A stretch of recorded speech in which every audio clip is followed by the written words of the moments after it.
2021년 6월 15일 18세의 박서연 양이 서울에서 열린 고등학교 졸업식 도중 사라졌습니다. 2년 동안 그녀의 가족과 친구들, 그리고 당국은 눈부신 미래가 약속된 이 젊은 여성에게 대체 무슨 일이 일어난 것인지에 대한 답을 찾으려 애썼습니다. 하지만 2023년 6월 그녀의 집 지하에 감춰진 놀라운 발견이 누구도 상상할 수 없었던 진실을 드러냈습니다. 서연은 전형적인 모범생이었습니다. 반장이자 토론팀의 주장으로 세 곳의 명문대학에 합격한 재원이었습니다. 졸업식 날 밤 그녀의 부모님인 김성수 씨와 이수진 씨는 서연이 친구들과의 졸업 후 축하 모임을 위해 강남국제고등학교 주차장으로 향하는 모습을 마지막으로 보았습니다. 그녀는 가장 좋아하는 하얀 드레스를 입고 있었고 얼굴에는 환한 미소가 가득했습니다. 그것이 부모님이 딸을 보았던 마지막 모습이었습니다. 서연이 그날 밤 집으로 돌아오지 않자 부모님은 처음에는 친구 집에서 축하 파티를 즐기느라 늦는다고 생각했습니다. 하지만 메시지에 답이 없고 친구들조차 서연이 파티에 오지 않았다고 확인해주자 김성수 씨 가족은 공포에 휩싸였습니다. 서울경찰은 철저한 수사를 시작했습니다. CCTV 영상을 분석하고 그부들을 신문했으며 그녀의 휴대폰 위치를 추적했습니다. 모든 증거는 서연이 흔적도 없이 사라졌음을 가리켰습니다. 2년 동안 김성수 씨 가족은 감정적으로 황폐한 상태로 살았습니다. 그들은 수색을 조직하고 현상금을 내걸었으며 딸에 대한 정보를 애원하며 TV 프로그램에 출연했습니다. 서울 시민들도 수색에 동참했지만 모든 단서는 막다른 골목으로 이어졌습니다. 서연은 마치 처음부터 존재하지 않았던 것처럼 사라져 버렸습니다. 이 불안한 이야기를 계속하기 전에 이와 같은 실제 미스터리 사건을 소중히 여기신다면 채널을 구독하고 알림을 설정하여 새로운 사건을 놓치지 마시고 여러분이 어느 나라 어느 도시에서 우리를 보고 있는지 댓글로 알려주세요. 우리 공동체가 전 세계 어디에 퍼져 있는지 궁금합니다. 이제 모든 것이 어떻게 시작되었는지 알아보겠습니다. 김성수 씨 가족이 몰랐던 것은 서연의 실종에 대한 답이 그들이 상상했던 것보다 훨씬 가까이 있었다는 것입니다. 2년 내내 그들의 발밑에 숨겨져 있던 비밀이 정확한 순간이 오기를 기다리고 있었습니다. 박서연의 실종이 그녀의 가족과 지역사회에 미친 파괴적인 영향을 완전히 이해하려면 시간을 거슬러 올라가 모든 것을 가졌던 것처럼 보였던 이 젊은 여성이 실제로 어떤 사람이었는지 알아야 합니다. 박서연은 2003년 3월 3일 삼성서울병원에서 태어났습니다. 그녀의 부모님, 52세의 토목기사 김성수 씨와 49세의 초등학교 교사 이수진 씨는 서연이 그들의 삶에 찾아오기 전 5년 동안 아이를 가지려고 노력했습니다. 그들에게 딸은 문자 그대로 기적이었습니다. 어릴 때부터 서연은 뛰어난 지능과 그녀를 아는 모든 사람을 놀라게 하는 결단력을 보여주었습니다. 김성수 씨는 서울의 명망 있는 건설회사에서 일하며 수십 년 동안 서울의 도시경관의 일부가 될 교량과 구조물을 설계했습니다. 그는 꼼꼼하고 세부사항에 집착하는 사람이었습니다. 딸을 키우는 데에도 일과 같은 정확성을 적용했습니다. 이수진 씨는 20년 이상 서초초등학교에서 일하며 교육에 헌신했습니다. 그녀의 무한한 인내심과 아이들과 교감하는 능력은 그녀를 학군에서 가장 사랑받는 교사 중 한 명으로 만들었습니다. 서초구 반포동에 위치한 김성수 씨, 가족의 고급 아파트는 상류층 가족의 완벽한 모습을 보여주었습니다. 서연이 학교 수영팀에 있었을 때 훈련에 사용했던 실내 수영장을 갖춘 단지로 가족은 서연이 7살이던 2010년에 이 아파트를 매입했습니다. 이 아파트에서 서연은 사랑과 기회, 그리고 높지만 달성 가능한 기대 속에서 자랐습니다. 그녀의 방은 학업 성취 증명서, 토론 트로피, 친구들과 찍은 사진, 그리고 고전 문학부터 현대 철학 서적까지 아우르는 인상적인 책들로 장식되어 있었습니다. 서연은 단지 똑똑한 학생이 아니라 끊임없이 주변 세상을 이해하려 노력하는 호기심 많은 젊은이였습니다. 강남국제고등학교 재학 시절 서연은 완벽한 성적뿐만 아니라 타고난 리더십으로도 두각을 나타냈습니다. 선배 반장으로서 그녀는 지역사회에 도움이 필요한 가족들을 위한 여러 자선 모금 행사를 조직했습니다. 다른 학생들에게 영감을 주는 능력과 끊임없는 헌신은 그녀를 동료 학생들뿐만 아니라 교사와 학교 행정관들 사이에서도 존경받는 인물로 만들었습니다. 강남국제고등학교의 박영호 교장 선생님은 그녀를 10년에 한 번 나올까 말까 한 학생이라고 묘사했습니다. 그녀의 선생님들은 서연이 수업 후에 항상 추가 질문을 하기 위해 남았다고 회상했습니다. 그것은 자료를 이해하지 못해서가 아니라 각 주제를 더 깊이 탐구하고 싶었기 때문입니다. 그녀의 문학 선생님인 정구진 선생님은 나중에 서연이 고전 텍스트에 대한 이해력이 대학생과 견줄 만하다고 언급했습니다. 미국 명문대 합격은 보통 상위권 학생들에게도 어려운 일이었지만 박서연에게는 그리 놀랄 만한 일이 아니었습니다. 박서연은 뛰어난 학업 성적뿐 아니라 강남국제고등학교 토론 동아리 회장으로서 팀을 이끌어 2년 연속 전국 토론 대회를 우승으로 이끌었습니다. 친구들은 서연이가 어떤 주장도 여러 관점에서 분석하고 아무리 견고해 보이는 논리에서도 허점을 찾아내는 데 능하다고 입을 모았습니다. 비판적 사고 능력과 설득력 있는 의사소통 기술 덕분에 서연은 지역 및 전국 대회에서 늘 두각을 나타냈습니다. 고등학교 마지막 해에 서연은 서울대학교, 연세대학교, 고려대학교에 모두 합격했습니다. 그녀는 과학에 대한 사랑과 사람들을 돕고자 하는 열망을 결합한 분야인 생명공학을 전공하기로 결정했습니다. 서울대학교 입학 에세이에서 서연은 개발도상국의 실질적인 변화를 가져올 의료기술을 개발하겠다는 자신의 꿈을 이야기했습니다. 부모님은 자랑스러웠지만 그리 놀라지는 않았습니다. 서연은 항상 어려운 이웃에게 진정한 관심을 보여왔기 때문입니다. 2021년 6월 15일 그녀의 졸업식 밤은 수년간의 노력과 빛나는 미래로 향하는 문이 열리는 순간이었어야 했습니다. 졸업식은 당시 여전히 시행 중이던 코로나19 방역 지침 때문에 강남국제고등학교 강당에서 열렸습니다. 제한적인 상황에도 불구하고 박 씨 가족은 서연의 외조 부모님을 모시고자 했습니다. 멀리 부산에서 오신 할머니, 할아버지는 이 특별한 순간에 함께할 수 있었습니다. 박성수 씨는 졸업식 내내 200장이 넘는 사진을 찍었습니다. 사진 속에는 학사모와 학사가운을 입고 졸업장을 든 채 18년 동안 가족의 삶을 밝혀주었던 환한 미소를 짓는 서연의 모습이 담겨 있었습니다. 이수진 씨는 딸의 이름이 호명되고 전교 수석 졸업생으로서 단상에 오르는 모습을 보며 행복의 눈물을 흘렸습니다. 졸업식이 끝난 후 가족은 서연이 가장 좋아하는 서울 레스토랑인 복래원에서 저녁 식사를 했습니다. 식사 중에 서연은 서울대학교에 입학하기 전 여름 방학 계획에 대해 들뜬 목소리로 이야기했습니다. 그녀는 의학 분야의 실질적인 경험을 쌓기 위해 지역 병원에서 자원봉사를 하고 싶다고 했습니다. 또한 병원 환자 중 많은 분들이 외국어를 주로 사용한다는 글을 읽었다며 회화 수업을 들을 계획도 가지고 있었습니다. 부모님은 나중에 그 저녁 식사 대화의 모든 세부 사항을 떠올리게 될 것입니다. 서연은 가장 좋아하는 음식인 연어 스테이크와 아스파라거스, 마늘, 으깬 감자를 주문했습니다. 서울대학교에 가면 엄마가 해주는 집밥이 그리울 것이라고 농담하기도 했습니다. 성수 씨는 자주 캠퍼스를 방문하겠다고 약속했고 수진 씨는 서연이 가장 좋아하는 초콜릿 쿠키로 가득 채운 보따리를 보낼 계획을 세우기 시작했습니다. 저녁 식사를 마친 후 밤 8시 30분 가족은 서연이 옷을 갈아입고 친구들과 졸업 후 축하 모임에 참석할 수 있도록 집으로 돌아왔습니다. 가장 친한 친구들인 김민지, 이지은, 최유리는 민지네 집에서 파티를 준비했습니다. 민지 부모님은 졸업생들이 안전하고 감독된 환경에서 축하할 수 있도록 허락해 주셨습니다. 서연은 자기 방으로 올라가 이 특별한 날을 위해 샀던 심플하면서도 우아한 디자인의 가장 좋아하는 흰색 드레스를 입었습니다. 머리를 가볍게 묶고 연하게 화장을 했습니다. 나가기 전에 부모님을 안고 사랑한다고 말했습니다. 그 말은 박성수 씨와 이수진 씨가 딸에게서 들은 마지막 말이 될 것입니다. 자정 약속된 시간에 서연이 집에 돌아오지 않았을 때 부모님은 처음에는 크게 걱정하지 않았습니다. 졸업식 밤이니 친구들과 더 많은 시간을 보내고 싶은 것은 당연하다고 생각했습니다. 그러나 새벽 1시가 되자 성수 씨는 설명할 수 없는 불안감을 느끼기 시작했습니다. 수진 씨는 서연이 민지네 집에서 잠들었을지도 모른다며 아침에 전화해보자고 그를 안심시키려 했습니다. 새벽 1시 30분이 되자 성수 씨는 더 이상 불안감을 억누를 수 없었습니다. 서연의 휴대폰으로 전화를 걸었지만 곧바로 음성 사서함으로 연결되었습니다. 그가 남긴 메시지는 차분했지만 단호했습니다.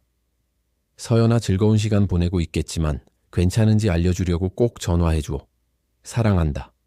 수진 씨도 같은 결과로 전화를 시도했습니다. 서연의 휴대폰은 꺼져 있거나 배터리가 없는 것 같았습니다. 새벽 3시가 되자 수진 씨는 김민지의 어머니에게 전화를 걸었습니다. 민지 어머니는 파티가 11시 30분경에 끝났지만 서연은 파티에 오지 않았다고 확인해 주었습니다. 사실 아이들은 밤새 서연이가 어디 있는지 궁금해하고 있었습니다. 민지는 여러 번 전화를 걸었지만 연락이 닿지 않았다고 했습니다. 바로 그때 박 씨 부부는 정말로 공포에 사로잡혔습니다. 성수 씨는 차를 몰고 강남국제고등학교에서 민지네 집까지 서연이 갔을 만한 길을 돌아다녔습니다. 수진 씨는 서연의 휴대폰에 저장된 모든 연락처에 전화를 걸며 누군가 아는 것이 있기를 바랐지만 모든 전화는 같은 대답으로 돌아왔습니다. 졸업식 이후 서연을 본 사람은 아무도 없었습니다. 6월 16일 새벽 4시, 김성수는 강남국제고등학교 주차장에 차를 세웠다. 이곳은 딸 서연이가 살아있는 모습으로 마지막으로 목격된 장소였다. 주차장은 텅 비어 있었고 몇몇 보안등만이 길고 불길한 그림자를 드리우고 있었다. 성수는 주차장 곳곳을 헤매며 서연의 이름을 외쳤다. 무슨 일이 벌어졌는지 단서라도 찾으려 했지만 아무것도 발견하지 못했다. 서연의 차도 가방도 심지어 그녀가 어디로 갔는지에 대한 단서조차 없었다. 박씨 가족은 서연의 행방에 대한 참담한 불확실성 속에서 만 2년을 견뎌야 했다. 이 기간 동안 매일은 절망과 싸우는 고통이 되었다. 매밤은 새벽까지 그들을 잠 못 들게 하는 불안과의 전쟁이었다. 김성수는 만성불면증에 시달렸고 놀라울 정도로 살이 빠지기 시작했다. 이수지는 깊은 우울증에 빠져 교사로서의 직장을 무기한 휴직해야 했다. 친구들과 가족들이 그들을 위로하려 했지만 서연에게 무슨 일이 일어났는지 알 수 없는 고통은 그 누구도 짊어질 수 없는 무게였다. 한때 웃음과 축하로 가득했던 집은 추억과 답 없는 질문들로 가득한 비석처럼 변했다. 서연의 방에 있는 모든 물건은 귀한 유물이 되어 부모는 혹시나 건드리면 딸이 돌아올 가능성이 영원히 사라질까봐 감히 손댈 수 없었다. 박서연 실종 사건의 공식 수사는 2021년 6월 16일 오전 6시에 시작되었다. 김성수와 이수진이 서울경찰서에 정식으로 딸의 실종을 신고하면서였다. 사건을 담당한 형사는 마이클 로드리게스 형사였다. 그는 실종자 사건 전문으로 경찰서에서 20년간 근무한 베테랑이었다. 처음부터 로드리게스 형사는 서연의 실종에 뭔가 석연치 않은 점이 있다고 느꼈다. 서연의 프로필은 자발적으로 사라질 만한 사람과는 거리가 멀었다. 마약 문제가 없었고 우울증이나 불안 증세도 보이지 않았다. 가족과의 심각한 갈등도 없었으며 방금 졸업식에서 수석 졸업생이라는 인생 최고의 성공 중 하나를 거두었다. 게다가 그녀는 노트북, 개인 일기장, 심지어 아르바이트로 모은 3천만 원 이상의 돈이 들어있는 체크카드까지 모든 개인 소지품을 집에 두고 갔다. 첫 수사 방향은 강남국제고등학교 방역 알마일 내 모든 CCTV를 검토하는 데 집중되었다. 경찰청 디지털 포렌식 팀은 72시간 동안 쉬지 않고 일하며 교통카메라, 상업시설, 그리고 자발적으로 감시 시스템 접근을 허락한 개인주택의 150시간 이상의 녹화본을 확보하고 분석했다. 강남국제고등학교 CCTV에는 서연이 밤 9시 45분경 다른 졸업생 및 가족들과 함께 체육관을 나서는 모습이 찍혔다. 서연의 마지막 선명한 모습은 학교 주차장의 보안 카메라에 밤 9시 52분에 포착되었다. 그녀는 혼자서 자신의 2019년형 흰색 혼다 시빅이 주차된 곳으로 걸어가고 있었다. 이 영상에서 서연은 편안하고 평범해 보였으며 걷는 동안 휴대전화를 확인하고 있었다. 누군가 그녀를 뒤쫓거나 위험에 처한 징후는 없었다. 그러나 카메라는 서연이 차에 도착하거나 주차장을 빠져나가는 모습을 포착하지 못했다. 마지막 녹화와 차에 도착했어야 할 시간 사이 7분 동안 그녀가 마치 사라진 것 같았다. 서연의 차는 그녀가 주차했던 정확한 장소에서 발견되었다. 문은 잠겨 있었고 그녀의 가방, 휴대전화, 집 열쇠, 심지어 졸업장까지 모든 소지품이 차 안에 그대로 있었다. 차량의 포렌식 분석 결과 싸움이나 폭력의 흔적은 발견되지 않았다. 이상한 지문도 없었고 차체 손상도 없었으며 누군가 강제로 침입하려 한 증거도 없었다. 서연의 휴대전화는 마지막 활동이 밤 9시 47분에 제니퍼 마르티네스에게 지금 나간다. 20분 후에 너희 집에서 봐. 라는 문자 메시지를 보낸 것이었다. 그 후 휴대전화는 더 이상 활동을 기록하지 않았고 밤 10시 15분경 배터리 소진으로 완전히 꺼졌다. 로드리게스 형사는 수사를 강남국제고등학교 졸업식에 참석했던 모든 학생과 교직원으로 확대했다. 다음 2주 동안 그와 그의 팀은 동창생, 교사, 청소 및 보안 요원을 포함하여 200명 이상을 면담했다. 각 면담은 꼼꼼하게 문서화되고 분석되어 서연에게 무슨 일이 일어났는지에 대한 단서를 제공할 수 있는 불일치나 정보를 찾았다. 면담 결과 몇 가지 흥미롭지만 결정적이지 않은 세부사항이 드러났다. 여러 학생들은 서연이 주차장 근처에서 한 나이든 남자와 이야기하는 것을 봤다고 언급했지만 묘사는 상당히 달랐다. 어떤 학생들은 키가 크고 금발이라고 했고 다른 학생들은 중간 키에 어두운 머리라고 묘사했다. 한 목격자는 그 남자가 청소 또는 유지보수 회사 유니폼처럼 보이는 것을 입고 있었다고 언급했지만 학교와 계약을 맺은 모든 회사와 확인했을 때는 학교에 있었다는 사실을 확인했습니다. 사라진 지 3주 후 FBI가 공식적으로 수사에 합류했습니다. 실종자 및 인신매매 사건 전문가인 특별요원 강은중은 전국적인 유사 사건 경험과 추가적인 자원을 가져왔습니다. 그녀의 첫 조치는 서울을 넘어 수색을 확대하는 것이었습니다. 모든 주변 도시에 경보를 발령하고 경기도, 인천, 강원도, 충청남도 경찰청과 협력했습니다. FBI가 작성한 박서연의 심리 프로파일은 이미 알고 있던 사실을 재확인했습니다. 그녀는 자발적인 실종 가능성이 낮은 인물이었습니다. 소셜미디어, 이메일, 인터넷 검색 기록 분석 결과 그녀가 떠날 계획이 있거나 위험한 인물과 접촉하고 있었다는 징후는 나타나지 않았습니다. 가장 친한 친구들은 자발적으로 거짓말 탐지기 검사를 받았고 모두 박서연의 실종에 대해 아는 바가 없음을 확인했습니다. 수사 첫 6개월 동안 500개 이상의 다양한 단서가 추적되었습니다. 사건 한라인으로 걸려온 모든 전화는 조사되었고 보고된 모든 목격 정보는 확인되었습니다. 모든 이론은 논리적인 결론에 도달할 때까지 탐색되었습니다.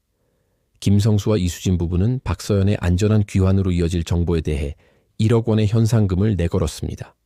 이 금액은 합법적인 정보뿐만 아니라 압도적인 양의 허위 단서와 기회주의적인 제보를 끌어모았습니다. 가장 끈질긴 이론 중 하나는 박서연이 인신매매의 희생자였다는 것이었습니다. 서울은 인신매매의 주요 통로로 알려져 있으며 특히 강남 지역은 박서연 실종 전 몇 년 동안 이 범죄와 관련된 사례가 증가했습니다. 그러나 박서연의 프로필은 일반적으로 인신매매 희생자와 일치하지 않았습니다. 희생자들은 대개 취약하고 강력한 지원 시스템이 없는 어린 여성들입니다. 또 다른 광범위하게 탐색된 이론은 박서연이 우발적인 범죄의 희생자였을 가능성입니다. 어쩌면 누군가 주차장에서 매력적인 젊은 여성이 혼자 있는 것을 보고 충동적으로 행동했을 수도 있습니다. 이 이론은 강남국제고등학교 방형 80km 이내의 모든 등록된 범죄자, 특히 성범죄 또는 납치 전과가 있는 사람들에 대한 완전한 검토를 포함하여 철저히 조사되었습니다. 수사 첫 해는 희망의 물결과 그에 따른 엄청난 실망으로 특징 지어졌습니다. 몇 달에 한 번씩 유망해 보이는 새로운 단서가 나타났습니다. 2021년 8월 부산의 한 여성이 박서연과 닮은 사람을 카페에서 봤다고 주장하며 당국에 연락했습니다. 경찰은 요원을 파견하여 조사했지만 그 여성은 완전히 다른 사람이었습니다. 10월에는 경상북도 안동의 한 트럭 운전사가 고속도로 휴게소에서 박서연의 묘사와 일치하는 젊은 여성을 보았다고 보고했지만 다시 한번 수사는 구체적인 결과를 내지 못했습니다. 김성수와 이수진 부부는 딸을 찾기 위한 비자발적인 활동가가 되었습니다. 그들은 그것이 알고 싶다와 같은 전국 TV 프로그램에 출연하여 박서연의 이야기를 공유하고 도움이 될 만한 어떤 정보라도 대중에게 간청했습니다. 전국 수천 명의 사람들이 박서연을 찾는 데 도움을 주고자 하는 열망으로 연대하여 그들이 만든 소셜미디어 페이지를 팔로우했습니다. 서울 시민들은 압도적인 지지를 보였습니다. 주변 산림 지역에서 대규모 수색이 조직되었고 수백 명의 자원봉사자들이 박서연의 흔적을 찾기 위해 외딴 지역을 샅샅이 뒤졌습니다. 지역교회는 매주 기도회를 열었고 박서연의 친구들은 그녀를 기리기 위해 장학기금을 설립했습니다. 강남국제고등학교는 다음 해 졸업 앨범을 박서연에게 헌정했으며 그녀의 친구들과 선생님들의 사진과 희망의 메시지가 담긴 페이지를 실었습니다. 그러나 이러한 모든 노력에도 불구하고 1년간의 집중적인 수사 끝에 당국은 구체적인 답변을 얻지 못했습니다. 박서연 사건은 형사들이 미제 사건이라고 부르는, 즉 모든 즉각적인 단서가 고갈되고 수사가 새로운 정보가 나타나기를 기다리는 상태가 되었습니다. 최 형사 디텍티브 초이는 쉽게 포기하지 않았습니다. 2년째도 그는 증거를 재검토하고 증인을 재면담하며 새로운 이론을 탐색했습니다. 초기 수사에서 수집된 모든 물리적 증거를 재검토하기 위해 첨단 법의학 기술을 사용했습니다. 지역대학의 범죄학 연구소와 협력하여 섬유, 지문, DNA 증거에 대한 추가 분석을 의뢰했습니다. 기술 발전이 처음에 간과되었던 무언가를 밝혀낼 수 있기를 바랐습니다. 2022년 3월, 실종 9개월 후 잠시나마 김성수 가족의 희망을 되살린 사건이 발생했습니다. 미국 텍사스주 휴스턴의 한 여성이 FBI에 연락하여 자신이 다른 여러 젊은 여성들과 함께 강제로 억류되어 있었고 그중 한 명은 박서연과 매우 닮았다고 주장했습니다. 그 여성은 탈출에 성공했고 자신이 억류되어 있던 장소에 대한 구체적인 정보를 제공했습니다. FBI는 휴스턴에 신속 대응팀을 파견하여 제공된 주소를 급습했습니다. 그들은 인신매매와 관련된 범죄 활동 증거를 발견하고 강제로 억류되어 있던 3명의 젊은 여성을 구출했습니다. 그러나 그들 중 어느 누구도 박서연은 아니었습니다. 이 작전은 다른 피해자들을 구하는 측면에서는 성공적이었지만 또 다른 엄청난 실망이었습니다. 박서연 가족에게 닥친 시련이었다. 이 기간 동안 김성수는 딸의 행방을 좇는 조사에 광적으로 매달렸고 이는 그의 정신적, 신체적 건강을 심각하게 훼손시켰다. 그는 하루에 18시간씩 인터넷을 뒤지며 모든 단서를 추적했고 심령술사나 예언가들에게 연락하며 서연에게 무슨 일이 벌어졌는지에 대한 정교한 이론들을 구축했다. 이수진은 남편을 깊이 걱정했지만 자신 또한 우울증과 불안감에 시달리고 있어 남편에게 필요한 지지를 제공하기 어려웠다. 부부는 실종 아동 부모들을 위한 집단 상담에 참여하기 시작했다. 이 지원 모임은 서울에서 매주 열렸고 그곳에서 그들은 비슷한 비극을 겪은 다른 가족들을 만났다. 그들은 혼자가 아니라는 사실에서 약간의 위안을 얻었지만 들려오는 모든 이야기는 실종 사건이 행복한 결말을 맺는 경우가 드물다는 고통스러운 사실을 다시금 일깨워 주었다. 서연이 사라진 지 2년이 다가오면서 공식 수사는 사실상 중단된 상태였다. 담당 형사는 다른 활성 사건으로 재배치되었지만 서연의 파일을 책상에 두고 주기적으로 새로운 정보가 들어오는지 확인했다. 경찰청은 사건을 공식적으로 비활성 상태로 분류했지만 새로운 단서가 나올 경우를 대비해 기술적으로는 열려있는 상태였다. 이러한 절망과 희미해지는 희망 속에서 김성수 가족은 딸의 실종에 대해 그들이 알고 있다고 믿었던 모든 것을 뒤바꿀 진실을 발견할 참이었다. 그 진실은 말 그대로 그들의 발밑에 이 모든 시간 동안 숨겨져 있었고 아무도 상상할 수 없었던 더 섬뜩한 비밀을 드러낼 정확한 순간을 기다리고 있었다. 2023년 6월 15일 박서연이 실종된 지 정확히 2년이 되는 날 김성수와 이수진은 몇 달 동안 미뤄왔던 일을 하기로 결정했다. 바로 그들의 고급 아파트 내부에 있는 지하실처럼 쓰이는 다용도실을 개조하는 것이었다. 그 결정은 쉽지 않았다. 지난 2년간 그들은 어떤 중요한 변화도 주택에 가하지 않으려 애썼다. 마치 무엇인가를 바꾸면 서연이 돌아올 가능성을 영원히 지워버릴지도 모른다는 생각에서였다. 하지만 재정 상황의 현실이 그들을 압박했고 다용도실을 독립적인 공간으로 개조하여 임대 수익을 창출하는 방안을 고려하게 만들었다. 김성수는 서연이 실종된 지 6개월 만에 토목공학회사에서 일자리를 잃었다. 딸을 찾는 데 대한 그의 집착이 업무 성과에 영향을 미쳤던 것이다. 반복되는 지각과 사건 단서를 쫓기 위한 무당열근 끝에 그의 고용주는 그와의 계약을 해지하기로 결정했다. 이수진은 계속해서 학교로부터 무기한 휴직을 받은 상태였다. 우울증과 불안감에 시달리는 동안 교사 직업으로 돌아갈 수 없었다. 개인 탐정 고용 비용과 그들 각자에게 필요한 심리치료 비용으로 가족 저축은 바닥이 났다. 김성수 가족이 그곳에 15년간 살면서 그들의 아파트 내 다용도실은 주로 창고로 사용되어 왔다. 약 75제곱미터 크기의 넓은 공간이었고 높은 천장과 제한적인 자연광을 제공하는 작은 창문이 있었다. 수년간 크리스마스 장식 상자, 낡은 가구, 더 이상 사용하지 않는 운동기구, 그리고 집안 다른 곳에 둘 자리가 없는 가족 추억들로 가득 차 있었다. 김성수가 개조를 위해 고용한 계약자는 데이비드 박, 샷 5세이었다. 그는 서울 지역에서 20년 이상 건설업에 종사해온 사람이었다. 데이비드는 김성수 가족과 같은 단지에서 자랐고 비극이 일어나기 전부터 가족을 알고 있었다. 김성수가 개조 프로젝트에 대해 연락했을 때 데이비드는 경제적 보상뿐만 아니라 이토록 많은 고통을 겪은 가족을 돕고 싶다는 마음에 이를 수락했다. 개조 작업은 2023년 6월 19일 월요일에 시작되었다. 첫 번째 단계는 다용도실을 완전히 비우고 전기, 배관 및 전반적인 구조의 상태를 평가하는 것이었다. 데이비드와 그의 3명의 팀원들은 모든 상자와 가구를 창고와 뒷마당으로 옮기는 작업을 시작했다. 이 힘든 과정은 이틀이 꼬박 걸렸지만 공간을 제대로 평가하기 위해서는 필수적인 작업이었다. 6월 21일 수요일, 데이비드는 외관 개조를 진행하기 전에 구조적 작업이 필요한지 판단하기 위해 다용도실의 바닥을 검사하기 시작했다. 다용도실의 둘레를 따라 걷던 중 동쪽 모퉁이에서 특이한 점을 발견했다. 콘크리트 바닥에 약 1.8m 길이, 0.9m 폭의 약간의 함몰부가 보였다. 시간이 지나면서 조금 가라앉은 것처럼 보였다. 처음에 데이비드는 이 함몰부가 콘크리트의 일반적인 침하 현상이거나 아니면 다용도실 밑을 지나는 파이프에 대한 오래된 수리 때문이라고 생각했다. 그러나 콘크리트의 견고함을 확인하기 위해 망치로 그 부분을 두드렸을 때 나머지 바닥에서 나는 소리와는 확연히 다른 소리가 났다.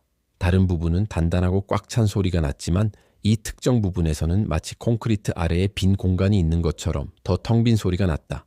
데이비드는 더 자세히 조사하기로 결정했다. 그의 트럭에 있는 금속 탐지기와 콘크리트 스캐닝 장비를 사용하여 그는 다용도실 바닥의 이 부분 아래에 분명히 공동이 있다는 것을 확인했다. 정밀 스캔 결과 해당 구역의 콘크리트 두께는 다른 지하실 부분보다 현저히 얇았으며 일반적인 바닥의 4인치와 비교하여 약 2인치에 불과했습니다. 데이비드는 공사 진행 전 심각한 구조적 문제가 있을 수 있다는 우려에 콘크리트에 작은 탐사 구멍을 뚫어 아래에 무엇이 있는지 확인하기로 했습니다. 그는 해머 드릴을 사용해 움푹 들어간 곳 중앙에 직경 1인치 구멍을 뚫었습니다. 그가 발견한 것은 완전히 혼란스러웠습니다. 예상했던 흙이나 배관, 일반적인 기초 대신 드릴 비트가 얇은 콘크리트를 뚫고 약 3피트 더 아래로 아무런 저항 없이 들어갔습니다. 마치 지하실 바닥 바로 아래에 상당한 크기의 빈 공간이나 공동이 있는 것 같았습니다. 데이비드는 구멍에 작은 손전등을 넣어 아래를 들여다보려 했지만 그 빛으로는 공간을 완전히 밝히기엔 역부족이었습니다.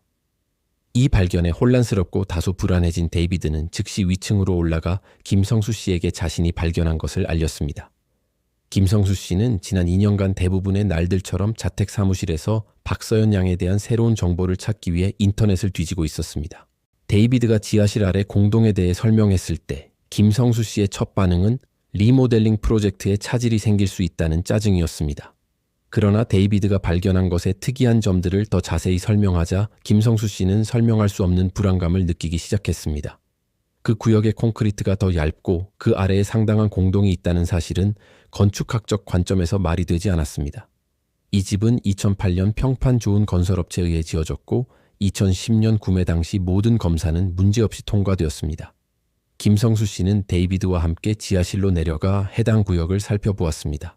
그는 콘크리트에 움푹 들어간 곳을 보고 두드렸을 때, 나는 텅 빈 소리를 들었을 때 온몸에 피가 얼어붙는 듯한 끔찍한 불길한 예감을 느꼈습니다. 이유를 설명할 수는 없었지만 그는 그 콘크리트 아래에 있는 것이 자신의 삶을 영원히 바꿀 것임을 직감적으로 알았습니다. 데이비드는 계속 진행하기 전에 구조 엔지니어에게 상황을 평가해 달라고 제안했지만 김성수 씨는 즉시 해당 부분을 개방해야 한다고 고집했습니다. 그의 내면에서는 더 이상 기다릴 수 없으며 이미 충분히 오래 기다렸다는 목소리가 들렸습니다. 데이비드는 김성수 씨의 눈에 어린 결연함과 고통을 보고 굴착을 계속하기로 동의했습니다. 해머 드릴을 사용하여 데이비드와 그의 팀은 움푹 들어간 곳 주변의 얇은 콘크리트를 조심스럽게 깨기 시작했습니다. 콘크리트는 예상보다 쉽게 부서졌고 이는 지하실 바닥의 다른 부분과 다르게 부어졌다는 것을 확인시켜 주었습니다. 콘크리트 조각들을 제거하자 아래에는 흙으로 부분적으로 채워진 공동이 있다는 것이 명확해졌습니다.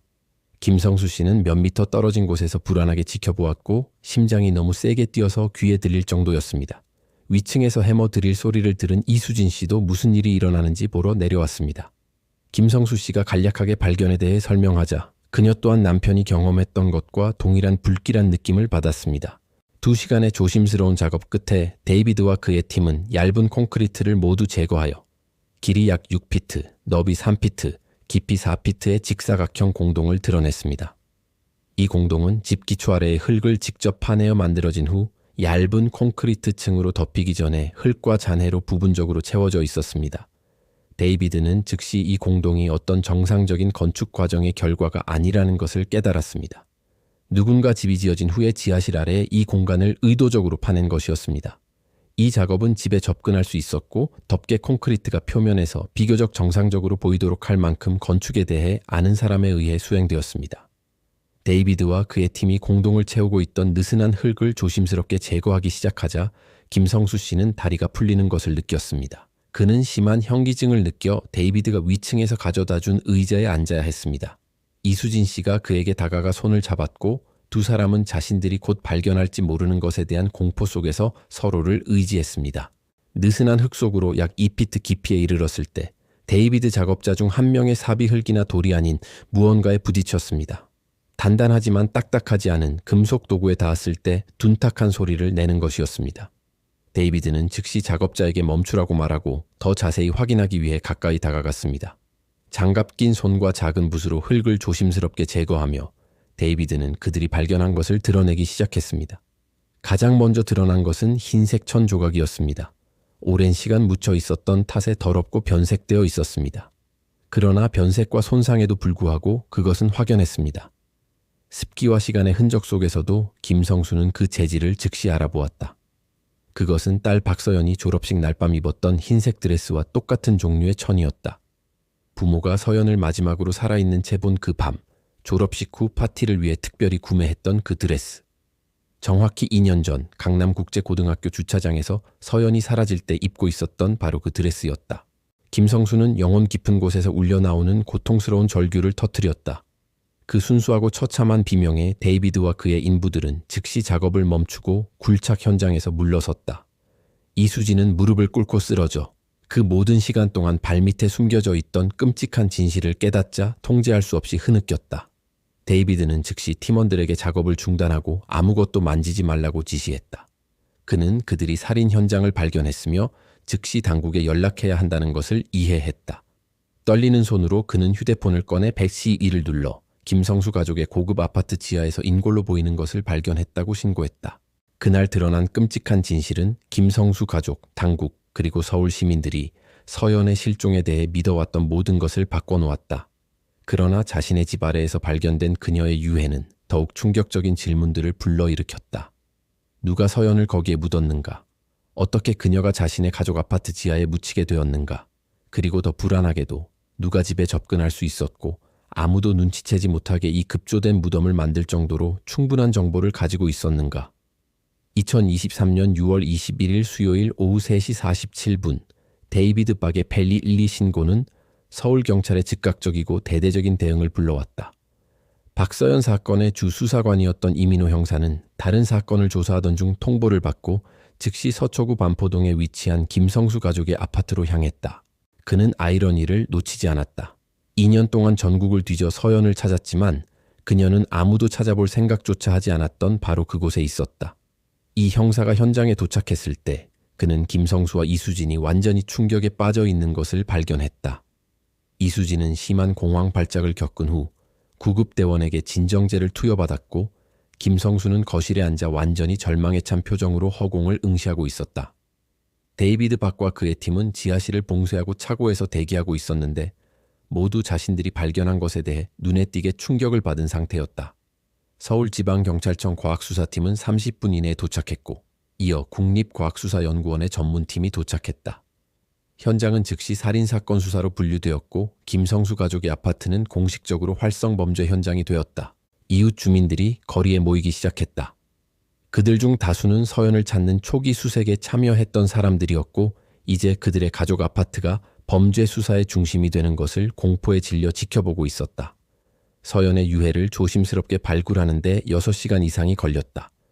과학수사팀은 모든 증거를 보존하기 위해 세심하게 작업했으며 발굴 과정의 각 단계를 촬영하고 임시 무덤에서 발견된 모든 물건을 목록화했다. 김성수가 알아본 흰색 드레스 외에도 그날 밤 서연이 신었던 신발, 조부모가 졸업 선물로 주었던 진주 목걸이를 포함한 장신구 조각들, 그리고 다른 개인 소지품의 잔해들이 발견되었다. 다음 날 국립과학수사연구원장인 박지영 박사가 실시한 예비부검은 충격적인 정보를 드러냈다. 서연은 여러 차례 둔기에 맞은 것과 일치하는 심한 머리 외상으로 사망했다. 두개골 골절은 그녀가 상당한 힘으로 공격당했으며 사망은 아마도 빨랐을 것이라는 것을 나타냈다. 그러나 가장 충격적인 것은 사망시간 추정이었다. 법의학 분석에 따르면 서연은 2021년 6월 15일 오후 10시 30분에서 11시 30분 사이에 사망했는데 강남국제고등학교 주차장에서 마지막으로 목격된 지 1시간도 채 되지 않은 시간이었다. 이 정보는 사건에 대한 이해를 완전히 뒤집어 놓았다. 서연은 납치되어 며칠 또는 몇 주 동안 외딴 곳에 억류되었다가 살해된 것이 아니었다. 그녀는 실종된 바로 그날 밤 공격당하고 살해되었으며 그녀의 시신은 즉시 그녀의 집 지하에 운반되어 묻혔다. 이는 이 범죄를 저지른 사람이 김성수 가족의 아파트에 즉시 접근할 수 있었고 집과 가족의 일상에 대해 자세히 알고 있었다는 것을 의미했다. 이러한 새로운 초점으로 수사는 즉시 강화되었다. 이 형사와 다시 사건에 투입된 경찰청 특수팀은 김성수 가족의 아파트에 정기적으로 접근할 수 있었던 모든 사람들을 철저히 조사하기 시작했다. 여기에는 가족, 가까운 친구, 청소부나 정원사 같은 서비스 직원, 그리고 아파트에서 작업했던 모든 계약업자들이 포함되었다. 박서연의 실종 전 몇 달 동안 수사에서 가장 충격적인 부분 중 하나는 은폐의 치밀함이었다. 서연을 매장한 이는 건축 및 굴착 작업에 대해 상당한 지식을 가지고 있었다. 시신이 발견된 공간은 정교하게 파여 있었고 붕괴를 막기 위해 벽면이 보강되어 있었다. 그 위에는 전문적으로 석고 바른 콘크리트 층이 덮여 있었는데 이는 고급 아파트의 다른 바닥 부분과 비교적 일관되게 보이도록 처리된 것이었다. 이것은 패닉 상태의 아마추어가 저지른 짓이 아니었다. 건설 경험이 있고 은폐를 치밀하게 계획한 전문가의 소행이었다. 재개된 수사 첫 주, 김성수 일가의 전화 및 금융기록 분석에서 결정적인 단서가 나왔다. 수사관들은 2021년 3월, 즉 서연이 실종되기 3개월 전, 성수가 겨울 폭풍으로 배관이 파열되어 지하 창고의 일부의 미미한 보수 작업을 위해 건설업체를 고용했다는 사실을 발견했다. 이 작업에는 물에 손상된 콘크리트 바닥 부분을 수리하는 것이 포함되어 있었다. 고용된 회사는 장기사 건설로 서연의 유해를 발견한 장기사 씨가 운영하는 바로 그 회사였다. 그러나 더욱 중요한 것은 수사 결과 3월에 그 프로젝트에 장기사 씨만 일한 것이 아니었다는 점이었다. 그는 일부 작업을 처남인 문형식 씨에게 하청을 주었는데 38세의 문형식 씨는 굴착 및 콘크리트 작업에 경험이 풍부한 사람이었다. 수사관들이 문형식 씨를 면밀히 조사하기 시작했을 때 충격적인 정보가 드러났다. 문 씨는 폭행 전과가 있었고 젊은 여성들을 스토킹한 혐의로 2번 체포된 적이 있었다. 비록 이러한 혐의로 유죄 판결을 받은 적은 없었지만 더 중요한 것은 2021년 3월의 보수 작업 기간 동안 문 씨가 김성수 씨의 지하 창고에 완전하게 접근할 수 있었고 서연이 매장된 바로 그 구역에서 작업을 했다는 사실이었다. 문형식 씨에 대한 신문은 2023년 6월 28일에 시작되었다. 처음에는 문 씨가 박서연 양의 실종이나 죽음에 대해 아무것도 모른다고 주장했다. 그는 3월에 보수 작업을 마쳤으며 그 이후로 김성수 씨의 집에 다시는 가지 않았다고 진술했다. 그러나 수사관들이 서연의 임시 매장지에서 발견된 법의학적 증거로 문 씨를 추궁하자 그의 이야기는 바뀌기 시작했다. 실험실 분석 결과 문 씨가 보수 작업 기간 동안 착용했던 특정 종류의 작업복 섬유와 일치하는 섬유가 발견되었다. 더욱이 서연의 손톱 밑에서 채취한 샘플의 DNA 분석 결과 문 씨의 유전자 프로파일과 부분적으로 일치하는 것이 확인되었다. 이러한 물리적 증거에 직면하자 문 씨는 마침내 박서연 양의 죽음에 자신의 연루를 자백했다. 문 씨의 자백에 따르면 그는 2021년 6월 15일 밤 김성수 씨의 집에 다시 찾아갔는데 3월 보수 작업 중 잊어버렸다고 주장하는 일부 도구를 가지러 간 것이었다. 그는 가족들이 서연의 졸업식에 가 있을 것이라는 사실을 알고 있었고 집이 비어 있을 때 침입할 계획이었다. 그러나 밤 10시 15분경 도착했을 때 서연이 예상보다 일찍 집에 돌아와 있는 것을 보고 깜짝 놀랐다. 문 씨는 처음에는 자신의 존재를 설명하려고 했지만 서연이 의심하기 시작하며 경찰에 신고하겠다고 위협했다고 주장했다. 패닉 상태에서 문 씨는 자신의 트럭에 있던 파이프 렌치로 서연을 공격했다. 그 타격은 그가 의도했던 것보다 훨씬 심했고 서연은 두부 외상으로 거의 즉사했다.